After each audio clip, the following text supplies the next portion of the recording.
오늘 본문의 말씀을 중심으로 즐겁게 하시는 하나님, 즐겁게 하시는 하나님이라는 제목으로 말씀의 은혜를 함께 나누겠습니다. 오늘 본문의 말씀을 읽으면서요, 유다 백성들을 표현하고 있는 표현이 참 독특합니다. 유다 백성이라고 표현하면 되잖아요. 근데 어떻게 표현하고 있습니까? 16절에 보니까 사로잡혔던 자의 자손들, 사로잡혔던 자의 자손이라는 표현을 합니다. 근데 이게 16절에만 그런 게 아니라요, 19절에도 그렇죠, 20절 그리고 21절에도 계속해서 유다 백성이라는 표현 대신에 사로잡혔던 자의 자손이라는 표현을 하고 있습니다. 어제 말씀드린 대로 남유다가 멸망하고 예루살렘이 멸망하고 성전이 파괴되었잖아요. 그리고 이제 성전을 이제 재건하고 돌아온 그때가 70년입니다. 그러니까 20년 전에 성전터를 놓았을 때 솔로몬 성전을 직접 봤던 그 사람들이 있었잖아요. 눈물을 흘리면서 울면서 참 어떻게 보면은 그 위대한 또 거대했던 아름다웠던 솔로몬 성전이 아니라 초라한 이 성전터에 세운 것으로 그렇게 마음 아파했던 사람들은 이미 이 세상 사람들이 아니었을 것입니다. 그리고 돌아온 사람들은요, 대부분 정말 아마도 70년의 시간이 지났다라고 한다면 꽤 많은 시간이 흐른 것이죠. 예루살렘에 처음 와보는 사람들이 대부분이었을 것이고요. 젊은 사람들은 사로잡혀 온 사람들의 아마도 증손자 세대였을 것으로 생각이 됩니다. 근데 예레미야 29장 10절의 말씀을 항상 기억하고 그 말씀을 대대로 자녀들에게 계속해서 기억하게 했을 것이라고 생각이 됩니다.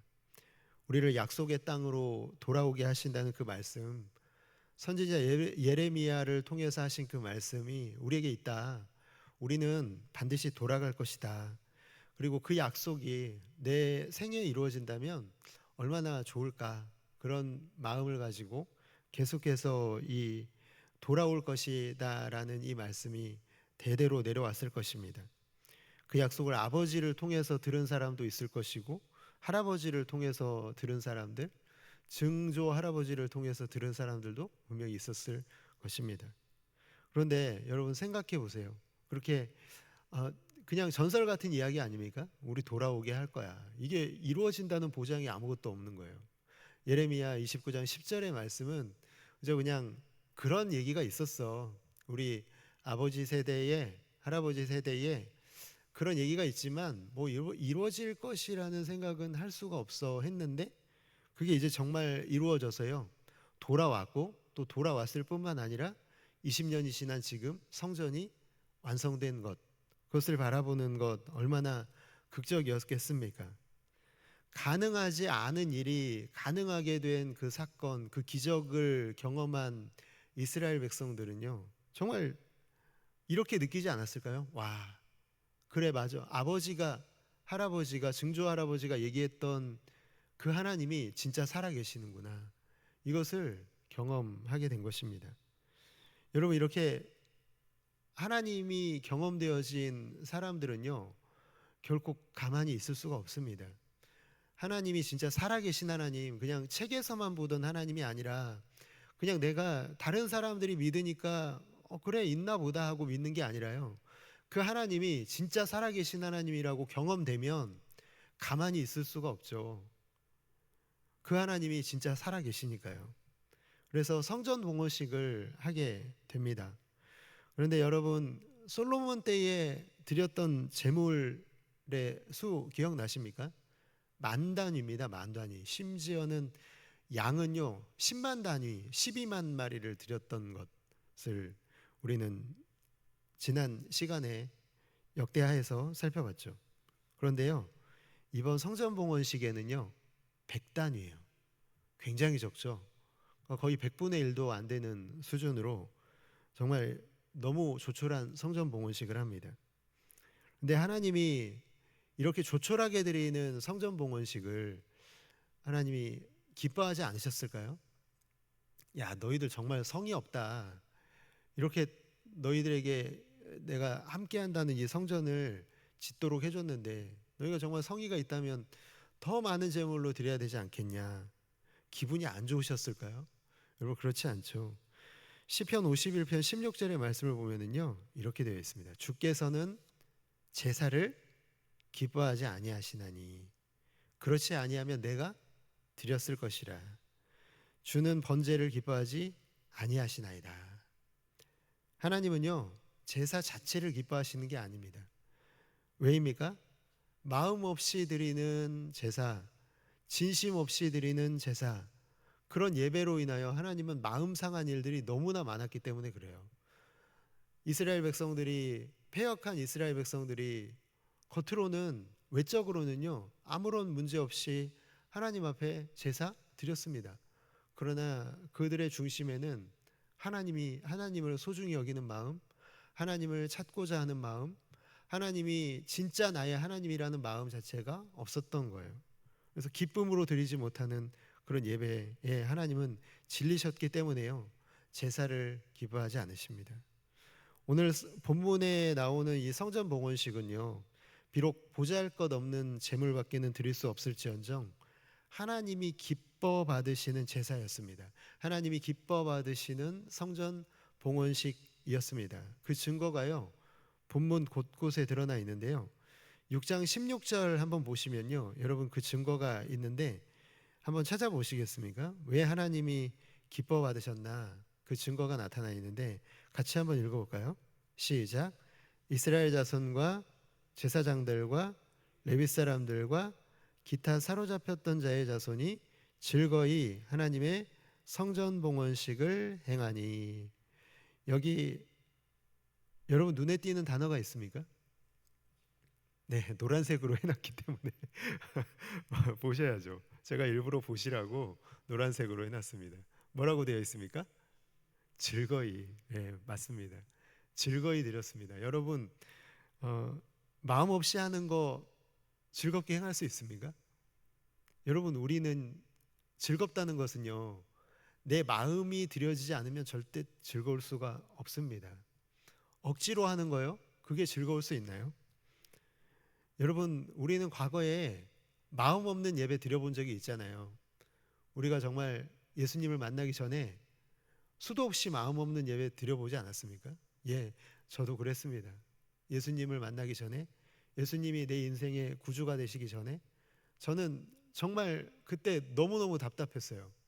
마음 없는 예배, 내가 정말 예배를 드리고 있는 게 맞나?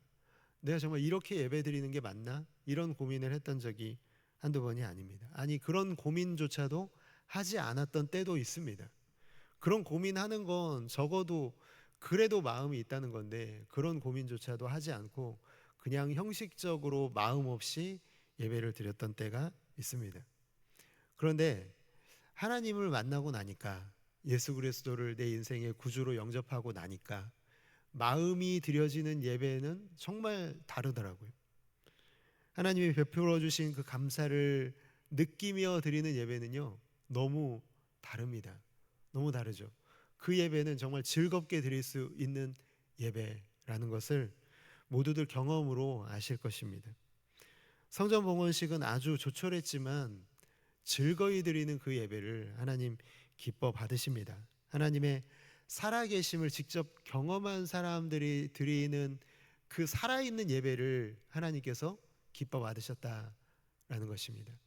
사랑하는 성도 여러분, 여러분들은 하나님께 드리는 예배를 살아있는 예배로 드리고 계십니까? 하나님이 받으시는 예배를 즐거이 드리고 계십니까? 사랑하는 성도 여러분 모두가 정말 하나님께 드리는 모든 예배마다 우리가 남아있는 순간에 드릴 수 있는 그 모든 예배의 순간이 모두가 다 즐거이 드리는 예배가 될 수 있기를 주님의 이름으로 축복합니다. 그 다음에 여러분 유월절을 행하는 모습이 나타나 있습니다. 역대기서에 보면은요, 유월절을 드렸던 왕들이 있죠. 히스기야 왕이 유월절을 드렸고요. 그리고 이 요시야 왕의 유월절을 우리가 살펴봤잖아요. 이들은 어떤 왕들이었습니까? 유월절을 지킨 왕들은요, 이스라엘의 남유다의 선한 왕들이었던 것을 우리가 기억합니다. 진심으로 하나님 앞에 돌이키기를, 진심으로 백성들이 하나님 앞에 돌이키고 같이 예배할 수 있는 그 기쁨을 누리기를 원했던 왕들이 이 유월절을 지켰던 것을 기억을 합니다. 근데 여러분, 왜일까요? 왜 하필 다른 절기도 많은데 왜 유월절을 지킨 것일까요? 여러분, 출애굽기 12장 26절에 보면은요, 이렇게 나와 있습니다. 이후에 너희의 자녀가 묻기를 이 예식이 무슨 뜻이냐 하거든. 대대로 유월절을 지킬 때 이런 질문을 하는 사람들이 있었다라는 거예요. 자녀들이 묻는 거예요. 왜 이 예식이 무슨 뜻이기에 왜 이 유월절을 지킵니까? 근데 이 출애굽기 12장 26절은요, 장자의 재앙이 내리던 그날입니다. 그날 전에 그 재앙을 피할 방법을 알려주시면서 이 유월절 규례를 정확하게 명하시는데요, 자녀들에게 그 의미를 알려주라고 말씀하시는 부분이 출애굽기 12장 26절이고요. 그 대답이 바로 27절의 말씀이죠. 뭐라고 되어 있습니까? 너희는 이르기를 이는 여호와의 유월절 제사라. 여호와께서 애굽 사람에게 재앙을 내리실 때에 애굽이 있는 이스라엘 자손의 집을 넘으사 우리의 집을 구원하셨느니라 하라 하매 백성이 머리 숙여 경배하니라. 자녀들에게 뭘 알려주라고 말씀하셨냐면 우리의 집을 구원하셨다는 거예요. 하나님이 우리를 구원하셨다, 우리의 집을 구원하셨다, 이 남유다를 구원하셨다, 이스라엘을 구원하셨다, 히브리 민족을 구원하셨던 것을 기억하라. 유월절은 그 뜻을 분명하게 깨달아야 할 때 정말 감사함으로밖에는 드릴 수 없는 제사였음을 밝히고 있습니다. 신앙생활의 감격이 여기에 있지 않습니까? 하나님은 멀리 계신 것 같은데요, 때때로 뒤돌아보면요, 하나님은 우리 곁에 가까이 계신 것을 깨닫게 됩니다. 하나님은 나를 구원하셨을 뿐만 아니라요, 방금 우리가 살펴봤던 출애굽기 12장 27절의 말씀처럼요, 우리를 구원하신 하나님이 지금도 구원의 길로 인도하시는 분이라는 것을 우리는 때때로 깨닫습니다. 악한 길로 빠지지 않도록 성령님을 보내주셔서 내 앞에서 이끌어 주시고 옆에서 동행해 주시고 뒤에서 밀어주시는 그 하나님이에요. 그 하나님이 나와 함께 계시는 하나님, 그 동행하심을 경험하면요, 예배가 달라지죠.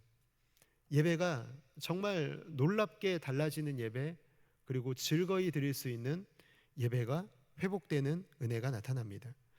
그것은 단순한 그냥 감사가 아닙니다. 그냥 단순히 감사합니다 하고 드리는 그런 예배가 아니라요, 하나님만을 전적으로 의지한다는 그 고백이 예배로 표현되는 것이죠.